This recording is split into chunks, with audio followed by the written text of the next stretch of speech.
Ika-52 Kabanata. Ang paghatol at habag ng Diyos.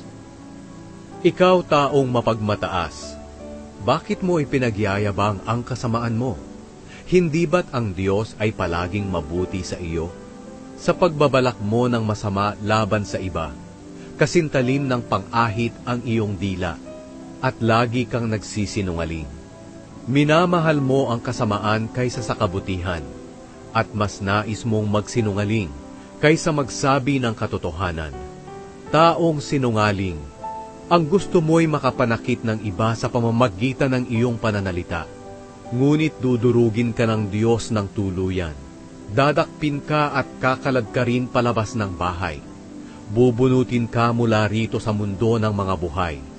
Makikita ito ng mga matuwid at magtataka sila. Pagtatawanan kanila at sasabihin, tingnan ninyo ang taong hindi nanalig sa Diyos bilang matibay nilang kanlungan. Sa halip nagtiwala lang sa kanyang masaganang kayamanan at patindi ng patindi ang kanyang kasamaan.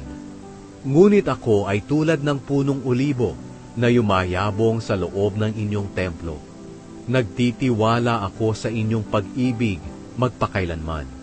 Pasasalamatan ko kayo magpakailanman dahil sa mga ginawa ninyo. At sa harapan ng mga matatapat sa inyo, ipapahayag ko ang kabutihan ninyo.